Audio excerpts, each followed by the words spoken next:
한 주간 동안 평안하셨습니까? 네, 오늘은 어린이 주일입니다. 근데 슬프게도 우리 교회는 어린이가 없는 시골 교회가 되었습니다. 근데 어린이가 없지만 자녀가 있는 우리 성도님들, 그리고 삶을 살아가는 모든 이들에게요, 오늘 이 말씀이 선포되어지기를 바랍니다. 오늘 성경 말씀 제목은요, 키를 놓아라라는 제목으로 함께 선포하고 나누고자 합니다. 여기서 말하는 키는 자동차 키나 열쇠를 말하는 게 아니고요, 배를 운전할 때 쓰는 키를 말합니다. 그래서 이 배를 운전하려면 동그란 키를 이렇게 돌리는 게 있잖아요. 운전대 같은 거. 이거를 키라고 표현을 하는데요. 이 키를 내려놓는 삶이 되시기를 간절히 바랍니다. 오늘 본문 1절에서부터 10절에 모세가 히브리 남아로 출생한 후에 3개월 만에 나일강에 버려지는 장면이 등장을 합니다. 이때 당시 애굽, 그러니까 지금으로 말하면 이집트죠. 이집트의 왕 투트모스 1세라고 표현을 합니다. 역사적으로는요. 투트모스 1세가 남아를 살해하라는 명령을 내리게 됩니다. 첫 번째 내린 명령을 어디냐면 산파를 데리고 와요.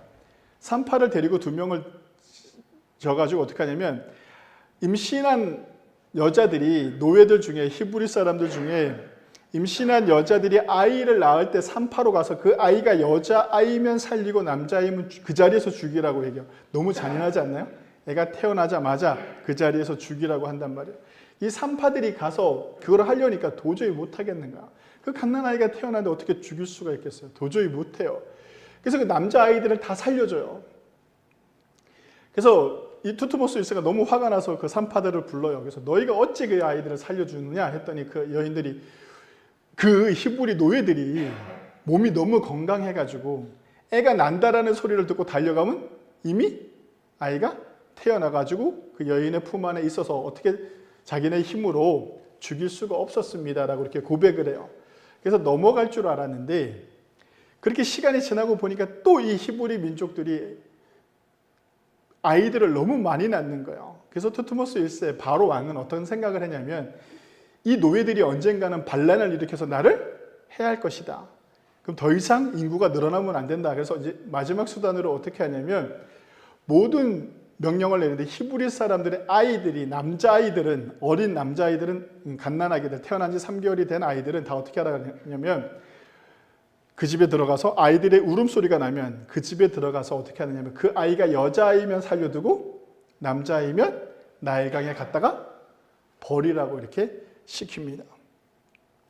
그러니까 모세가 태어났던 때는 딱 이때라고 할 수가 있죠. 그러니까 당시 모세가 태어나는 그 순간에, 그리고 그 모세의 가정, 그 가정의 어머니 요게벳이라는 어머니가 있었는데요, 절대절명의 위기에 처하게 됩니다. 3개월 동안요, 이 아이를 잘 숨겼다고 오늘 성경은 말씀을 하고 있잖아요. 잘 숨기고 있다가 어떻게 하냐면, 이제 모세를 내려놔야 되는 상황이 오는 거예요. 엄마로서 이것을 할 수 있느냐 없느냐의 문제도 되죠. 아이를 뺏겨서 죽음을 맞이하게 하는 것과 내가 잘 숨겨놨다가 내려놓는 거하고 다르잖아요. 그죠? 내가 죽여야 되는 거예요. 잘 숨기다가 어떤 상황이 왔냐면, 더 이상 이 아이가 너무 커버리고 하니까 숨길 수가 없으니까 어떻게 되냐면, 이 아이를 어떻게 해야 되느냐 고민하는 이 상황에 닥쳤다라는 것이죠. 당시 모세의 가정에는 위기가 닥쳤습니다. 그러니까 위기의 가정이라고 할 수 있죠.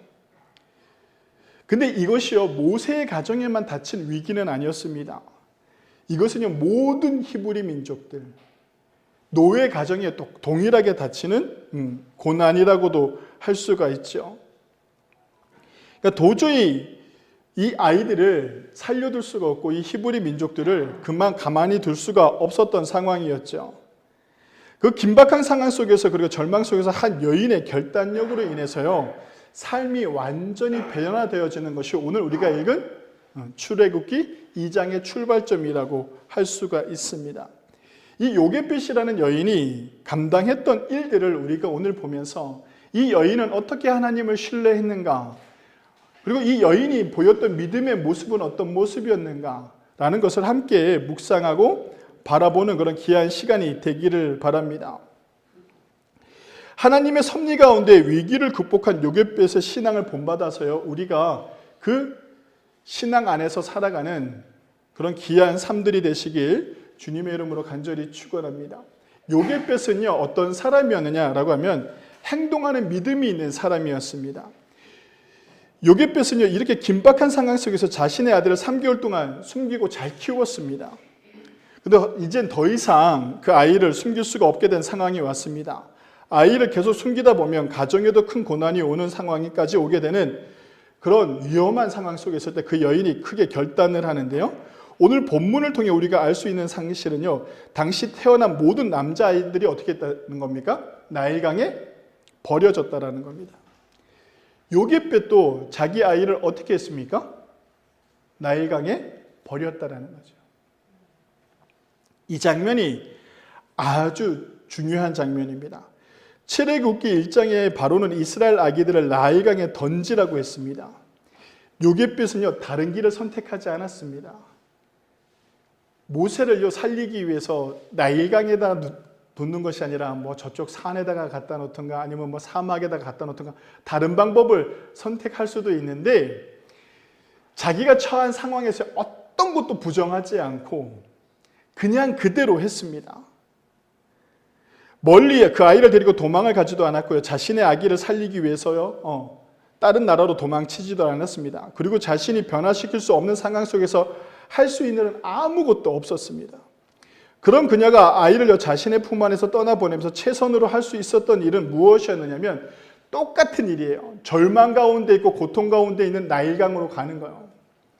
나일강으로 가가지고 아이들을 버려지는 그 아이들이 나일강에 많이 버려졌다니까요. 근데 그 아이들이 많이 버려진 나일강에 어떻게 합니까? 자기 아이도 그곳에 두는 거예요. 그럴 수 있었던 이유는 무엇이었을까요? 한 가닥의 희망이 있었을까요? 하나님이 살리시겠지. 오늘 우리가 요게벳의 신앙에 있어서 가장 중요하게 생각해야 되는 것은 무엇이냐면 절망 가운데 있고 비전이 없고 희망이 없고 고통 가운데 있는데 내 삶에 어떤 것도 변화시킬 수 없고 정말 죽음이 내 앞에 다가오는 이런 상황 속에서 내가 할 수 있는 일이 아무것도 없다고 했을 때 이런 고백을 드릴 수 있어야 돼요. 하나님께서 하실 수 있다. 하나님께서 하신다. 요게벳은요 하나님을 신뢰하는 증거로 어떻게 하냐면 갈대상자를 만들어요. 갈대상자를 만들면서 갈대상자의 나무진과 함께 역청을 발랐다고 이렇게 말을 하고 있습니다. 그 젖먹이 아이가요 갈대상자 안에서 살아봐야 얼마나 살겠습니까? 그죠? 그 나일 강에 이렇게 띄우는데 거기는 또 사막이잖아요. 햇빛이 얼마나 들고 밤에는 어떻게 되게요? 바람이 너무나 많이 분다면 이 갈대상자가 어떻게 될지 몰라요. 근데도 그 갈대상자에 물이 들어오지 않도록 그 아이를 거기다 놓고 나일강에다 그 아이를 놓지요. 갈대상자에 아이를 넣는 순간 만약에 주변에 그 사실을 알게 되는 사람들이 있다면 어떻게 얘기했을까요? 가족들이나 누구나. 그냥 죽이자. 그냥 그 아이를 나일강에다가 수장시키자. 그 갈대상자 안에 그 아이를 넣어놔서 그 아이가 며칠이고 둥둥 떠다닌다고 생각해보자. 그럼 그 아이는 얼마나 고통스럽겠느냐. 먹지도 못하고 마시지도 못하고 말하지도 못하는 그 아이가 갈대상자 안에서 나일강을 둥둥 떠다니는 거 점점 죽어갈 거 아니냐. 생각해보세요. 그렇죠? 우리가 표류하게 되면 바다에 표류하게 되면 어떻게 돼요? 물을 먹을 수가 없잖아요. 바닷물이니까. 어떻게 죽어갑니까? 햇빛에. 그다음에 말라 죽어간다면 새카맣게 타요. 햇빛이 너무 강해가지고요. 표류해가지고 사람이 죽으면 어떻게 죽게 되냐면 새카맣게 햇빛에 새카맣게 타고 물을 먹지 못해서 말라 비틀어서 죽는단 말이죠. 근데 그것이 하루 만에 일어나나요? 아니에요. 수주 동안 이어지니까 그 고통을 계속 느껴야 되는 거죠. 근데 오늘 나 같아도 요게벳이 그렇게 행동하면 그 아이한테 너무 큰 고통을 주는 거 아니냐? 그 아이가 눈물 짓고 그냥 고통 속에서 죽어가는 거 아니냐라고 이렇게 말하는 사람들도 분명히 있을 수 있고 가정 속에서도 가족들 중에서도 말리는 사람들이 분명히 있었을 것입니다. 하지만 요게벳은요 갈대상자에 나무진과 역청을 발라 물이 상자 안에 들어오지 못하게 잘 만듭니다. 왜 그랬을까요? 딱 하나요. 이렇게 해서 아이가 며칠이라도 살 수만 있다면 단 하루라도 살 수만 있다면 하나님께서 뭐 하실 것이다? 역사하실 것이다. 하나님께서 어떻게 하실 것이다? 나는 어떻게 하실지 모르겠지만 하나님께서는 어떻게 하실 것이다라는 그 간절한 믿음으로요, 그 아이를 그 바구니에 놓는 거야. 우리는 어떤 절망적인 상황 가운데서도 자신이 할 수 있는 최선을 다하면서요, 전지전능하신 하나님에 대한 신뢰와 소망을 잃어버리지 않아야 돼요. 이 나일강과 이 아이는요, 그냥 절망 가운데 있었던 거예요. 절망 가운데 있었고 어느 누구도 해결할 수 없는 문제였어요. 근데 이 여인이 할 수 있는 것, 내가 최선으로 할 수 있는 것이 무엇이야? 단 하루라도 이 아이가 살 수 있다면 하나님께서 역사하실 것이다. 내가 단 하루라도 하나님을 의지하고 이 아이를 살리겠노라 라고 이렇게 말하죠. 오늘 우리가 여기서 본 갈대상자라는 단어는 히브리어로 테바입니다. 히브리어로 테바라는 말이 딱 2번 등장하는데요, 제가 전에도 한번 설교를 했어요. 노아의 방주 이야기하면서. 테바가 어디 등장하냐면 노아의 방주에 나오는 방주를 뭐라고 표현합니까? 테바라고 표현해요. 거기에도 똑같이 나무진과 역청을 발라서 방주를 만들라고 하나님께서 말씀하시죠. 테바라는 상자는요, 구원과 아주 밀접한 관계가 있습니다. 성경에 딱 2번 등장하는데요, 노아와 누구에게? 모세의 사건에 등장을 합니다. 노아가 방주를 만들 때요, 세상은 혼란과 타락하고 범죄가 가득한 가운데 있었습니다. 그래서 인류가 다 멸망하는 상태였어요.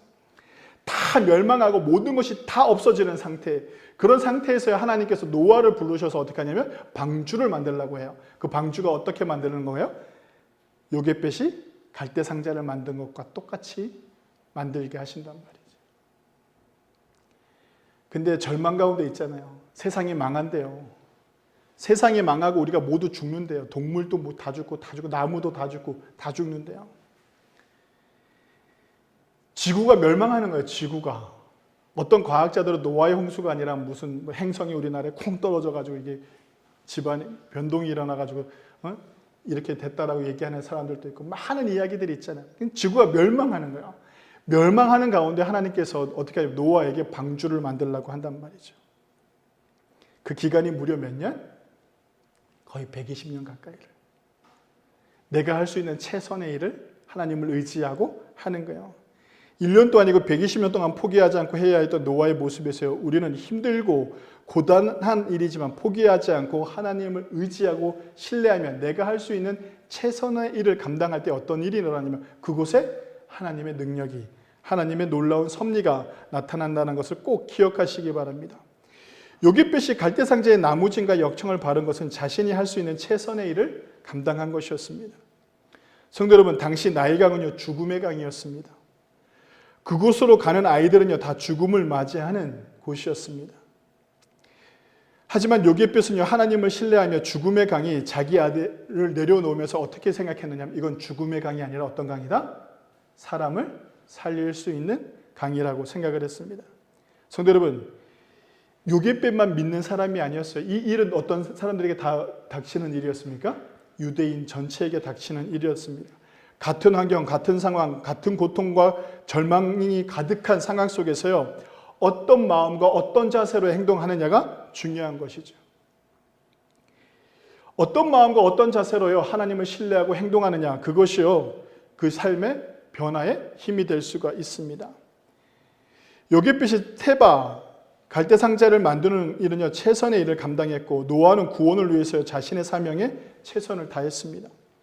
하나님께 의지하고 내가 할 수 있는 최선의 일들을 감당하는 모습은요, 우리는 성경에서 많이 볼 수가 있습니다. 그런 사람들에게 하나님께서 역사하시는 것입니다. 성도 여러분, 지금 힘들고 절망 가운데 있습니까?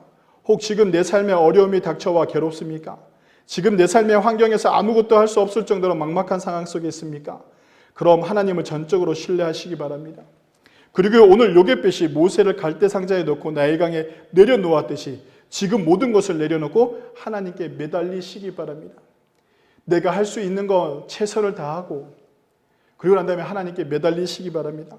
하나님께 매달린다는 것은요, 기도하는 일입니다. 기도하는 일은 또 어떤 것이냐면 하나님의 능력에 우리를 맡기는 것입니다. 성도 여러분, 우리가 기도하는 일은 어떤 일이라고요? 하나님의 능력에 나의 삶을 맡기는 일입니다. 믿음의 확신은요, 행함에 있습니다. 요게벳의 믿음의 모습은요, 행함이었습니다. 아들을 내려놓을 수 없었다면 아들만 죽는 것이 아니라 가족 모두가 죽어야 하는 상황이었습니다. 성도 여러분, 맡긴다는 것, 그것은요, 믿음을 보이는 가장 큰 행위라고 할 수가 있습니다. 성도 여러분, 요괴백에서요, 엄청난 새로운 삶의 변화가 일어나지 않았어요. 그냥 절망 가운데 있었던 거예요. 내가 내 아이를 내려놓는 것도 어디였습니까? 죽음의 강이었어요. 어떤 것 하나 변화되지 않았어요. 하지만 내가 할 수 있는 최선의 일은 무엇이었다? 그 아이가 단 하루만이라도 살 수 있다면 하나님이 역사하실 것이다라는 그 믿음 하나. 그 믿음 하나로 갈대상자를 만들었어요. 그 아이를 그 상황 속에 그대로 내버려 두었다라는 겁니다. 근데 여기서 차이점은 무엇입니까? 3개월 동안 내 힘으로 지켰지만 이제 내 힘으로 지킬 수 없는 상태가 되었다라는 것이죠. 그러면서 어떻게 합니까? 그 아이를 내려놓는 거예요. 내려놓는 것이죠. 그것이요, 하나님께 내가 모든 것을 맡기겠습니다라고 하는 신앙의 고백인 거예요. 성도 여러분, 내가 꼭 잡고 이 아이를 내가 끝까지 잡고 하나님 어떻게 해주세요, 하나님 역사해 주세요 해봐야 어떻게 됩니까? 모두가 다 죽는 일이에요. 우리가 하나님을 신뢰할 수 있다는 것은요, 내가 하나님 앞에 모든 것을 내려놓을 수 있어야 되는 거예요. 마음과 뜻과 정성과 물질과 모든 것들을요. 그렇지 못하면요, 거기엔 역사가 나타나지 않아요. 하나님의 손길을요, 찾아볼 수가 없게 되는 것이죠. 본문 4절에 보면요, 그 누이, 미리암의 누이가 등장을 해요. 어린 누이가 등장하는데요, 이 갈대 상자가 어떻게 되는가 흘러가는 걸요, 그 아이가 이렇게 지켜보게 됩니다. 지켜보게 되는데 거기서 어떻게 표현해요? 멀리 섰더니라고 표현해요. 멀리서 그 갈대 상자가 떠내려가는 걸요, 그 누이가, 모세의 누나가 멀리서 바라보고 있어요.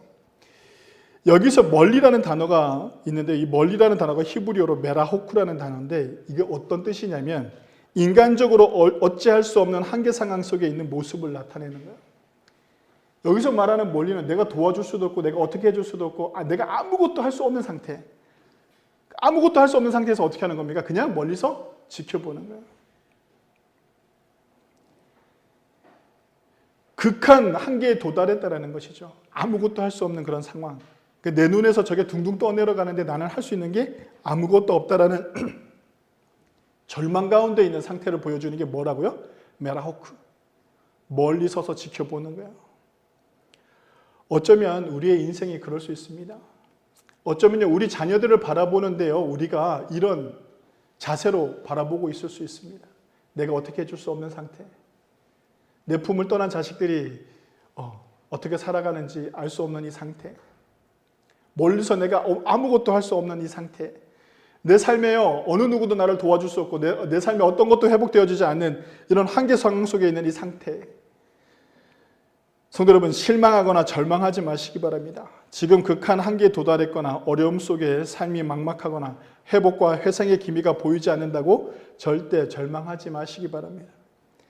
그런 인간의 한계의 상황 속에서 하나님께서 들어오셔서 길을 만드시고 그 문제를 해결해 주십니다. 어떻게 하면? 내 인생의 키를 내려놓으면. 노아의 방주와 갈대 상자의 가장 큰 특징은 뭐냐면 배라는 개념이에요. 배라는 개념. 노아의 방주에는 뭐가 없었냐면 키가 없었어요. 노아가 운전할 수 있는 방법이 없었단 말이죠. 그냥 그 안에 들어가 있는 거야. 근데 비가 얼마나 왔습니까? 40주야가 왔어요. 40주야. 그리고 이 갈대 상자에도 뭐가 없습니까? 키가 없어요. 이 아기가 운전할 수도 없겠지만 키가 없지요. 사람이 아무것도 할 수 없는 이 상태, 메라호크, 내가 아무것도 할 수 없는 이 상태. 성도 여러분, 지금 어떤 상태입니까? 물질로 인해서 내가 아무것도 할 수 없는 상태입니까? 내가 병이 들어서 아무것도 할 수 없는 상태입니까? 이제 기회가 온 거예요. 어떤 기회? 하나님이 내 안에 역사하실 기회. 어떻게 하기만 하면 됩니까? 내가 가지고 있는 아지, 내가 가지고 있는 고집, 내가 가지고 있는 모든 것들을 다 내려놓고 어떻게 하는 겁니까? 하나님께 매달리는 거예요. 하나님을 신뢰하고 하나님 앞에 나가는 것이죠. 돌파구가 희망이 없는 것 같다면 이제 모든 것을 하나님께 맡기시는 그런 하루하루의 삶을 만들어내시기 바랍니다. 아무것도 할 수 없는 상황 속에서 전적으로 하나님께 우리를 맡기면요, 우리의 삶의 키를 이제 내가 지는 것이 아니라 누가 지는 것입니까? 하나님께서 지신. 노아의 방주가 40주야 비와 폭풍이 막 몰아쳤을 거 아니에요. 나무가 다 무너지고 막 천지가 개벽하는데 그 가운데 노아는 어떤 마음이었을까요? 그 배 안에서. 여러분들이라면 어떻게 했을까요? 근데요, 창문을 하나 내라 그래요. 노아의 방주에 보면 창문을 하나 내라고 하는데 이 창문은 어디를 향하고 있냐면 하늘을 향하게 돼 있어요. 환경을 보지 말라는 거예요. 노아의 방주, 노아로 하여금요, 그 죽어가는 사람들의 고통을 보지 못하게 한 거죠. 내 삶이 어떤 환경이든 간에, 어떤 고통이 왔든 간에, 절망이 왔든 간에 내가 바라봐야 할 곳은 어디다? 하나님밖에 없다라는 거예요. 그리고 어떻게 합니까? 키를 짓지 않고 내려놓는 일이에요. 그랬을 때 하나님께서요, 그곳에 역사하시는 것이죠. 오늘 갈대상자도 마찬가지예요. 갈대상자에 내려놓고 하나님 앞에 맡기는 그 순간 어떻게 합니까? 하나님께서 갈대상자를 인도해 주신다니까요. 이 갈대상자를 인도해 주시는데 이 갈대상자가 어디로 갑니까? 오늘 성경에 보니까 바로의 딸에게로 가요. 바로의 딸이 목욕하러 나왔다가, 나일강에 목욕하러 나왔다가 그 바구니 안에 있는 아이를 발견하게 되죠. 근데 그곳은 어떤 곳이라고요? 나일강이? 아이들이 죽어가던 강이에요. 거기서 아이 하나가 발견되는 것은 신기한 일이 아니에요? 신기한 일이 아니에요. 당연한 일이에요. 근데 어떤 일이 벌어지냐면 그 나일강에 이렇게 갈대상자가 가다가 바로의 딸이 마침 목욕하러 나왔는데 거기 나뭇가지에 딱 걸리게 하시는 거예요. 하나님께서요. 그러면서 어떻게 역사하시냐 하나님이. 그 갈대상자를 딱 열었을 때 그 바로의 딸이 그 아들 모세를 딱 바라보게 돼요. 근데 그 아이에게 얼굴에서 빛이 나는 거야. 너무 이쁜 거죠. 성경에 뭐라고 하냐면 국률한 마음. 그 여인에게 어떤 마음을 하나님께서 주시면 국률한 마음을 딱 주시는 거예요. 그래서 바로가 그 아이를 살리기로 결심해요. 바로의 딸이 공주가 그걸 살리기로 결심해요. 근데요, 이것은 엄청난 사건이에요. 왜냐하면 바로의 명령을 딸조차 어길 수가 없어요. 이집트 람세스라는 책을 보면 왕을 어렸을 때부터 왕을 키워나가는데 이 왕을 만들어지는데 너무 잔인하게 만들어요. 사람을 죽이는 일은 아무것도 아닌 것처럼, 형제 가족을 죽이는 것도 아무것도 아닌 것처럼, 왕이 되는 그 순간 모든 것을 지키기 위해서 람세스가 지켜야 되는 그런 철저한 교육을 보게 되면 놀라울 정도로요. 바로가 바로의 딸을 죽이는 건 일도 아니에요. 왕의 명령을 어기는데. 근데도 바로의 딸이 어떻게 합니까? 자기가 죽을 것도 하고 자기에게 피해가 올 것도 알면서도 어떻게 하냐면 그 아이를 살리기로 결심해요. 그리고 난 다음에 어떻게 하면 이 젖을 먹여야 되는 여인을 찾게 되죠. 오늘 성경에 보니까요. 찾게 되는데 그때 누가 있었습니까? 멀리서 아무것도 할 수 없었듯이 멀리서 지켜보던 누이가 그 바로의 딸에게 달려가는 거예요. 막 달려가서 젖 먹일 수 있는 여인이 있으니까 제가 데리고 오리까라고 물어보니까 바로의 딸이 그렇게 해라. 그 여인을 데리고 오는데 그 여인이 누굽니까? 모세의 엄마. 상상이나 가나요? 근데 이 모세의 엄마가 젖을 먹이는 것도 기쁜데 어떻게 하냐면 바로의 딸이 어떻게 하냐면 젖을 먹이라. 그럼 내가 너에게 삭을 주겠다라고까지 해요. 우리가 상상할 수 없는 일이잖아요. 그 아이를 내가 끝까지 붙들고 있었으면 어떻게 됐습니까? 한 가족이 몰살당할 수도 있었던 문제였어요. 근데 하나님께서 어떻게 하십니까? 한 사람의 마음을 변화시켜서 어떻게 해요? 모든 것들이 더 아름답고 모든 것들이 더 풍족한 삶을 만들어내는 것을 우리는 성경을 통해서 알 수가 있습니다. 내가 하나님께 모든 것을 맡기는 순간 내가 아이에게 젖을 먹이는 일을 하면서요, 물질의 축복도 덤으로 받게 되는 장면을 우리가 보는 겁니다. 성도 여러분, 하나님의 섭리는요, 우리가 생각하는 것 이상으로 놀랍게 역사하십니다. 오늘 본문 10절에 아이의 이름이 등장하는데요, 그 이름은 모우세스, 히브리어로 모셰라고 이렇게 표현을 합니다. 모는 물이라는 단어고 우세스는 건짐을 받다라는 단어입니다. 그래서요, 물에서 건져낸 아이라고 바로의 딸이 정해주게 되죠. 근데 생각해 보세요. 요게벳이요, 아이의 이름을 지을 수가 없었어요. 왜 지을 수가 없었을까요? 죽어야만 하는 아이니까. 죽어야만 하는 아이니까요, 그 아이에게 이름을 부여할 수가 없었던 것이죠. 근데 어떻게 됩니까? 그 아이에게 이름이 부여되는 순간이 바로 우리가 본 출애굽기 2장 10절이라고 할 수 있습니다. 성도 여러분, 요게벳의 상황 속에서 자신의 아기의 이름조차 지을 수 없고 부를 수 없는 절망에 있었던 여인이었습니다. 하지만 그런 여인의 아픔과 고통, 슬픔을요, 하나님께서 아시고 치유하시고 채워주시는 모습을 우리는 오늘 본문을 통해서 발견할 수가 있습니다. 성도 여러분, 우리의 삶뿐만 아니라 우리의 가정, 내 자녀들 또한 우리의 키로 이끌려고 하지 마시고 내가 할 수 있는 믿음의 최선의 일들을 다하면서 모든 것을 하나님께 맡기는 저와 여러분들이 되시기를 바랍니다. 그래서 내 삶의 키를 내려놓고 하나님께서 내 삶의 키를 잡고 운전하실 수 있도록 나의 인생을 하나님께 드리는, 전적으로 의지하는 그런 성도님들이 되셔서 하나님께서 날 구원하시고 하나님께서 날 이끌어주시고 하나님께서 날 인도하시고 하나님께서 날 사용하시고 하나님께서 나의 길을 열어주시고 나만의 하나님이 아닌 내 가정에, 내 주변의 삶에 놀라운 축복의 통로의 삶을 살아가는 저와 여러분들이 되시기를 바랍니다. 한 여인의 믿음의 모습으로, 한 여인의 믿음의 결단으로 어떤 일이 벌어집니까? 모세를 통해서 이스라엘 백성이 구원되어지는 놀라운 역사를 보게 되는 것이죠. 성도 여러분, 내 가정에서 내가 요괴백과 같은 신앙으로 살아내시기를 바랍니다. 내 때는 아니지만 내 후대에 하나님의 일이 가장 아름답게, 가장 위대하게 역사하실 것이다라는 것을 믿고 절망 가운데 있다라면 이 절망의 가운데서 벗어나려고 하는 것이 아니라 이 절망 가운데서 전적으로 하나님을 의지하는 그런 귀한 성도님들이 되셔서 오늘 욥의 같이 놀라운 하나님의 섭리를 경험하는 귀한 성도님들의 삶들이 되시길 주님의 이름으로 간절히 축원합니다.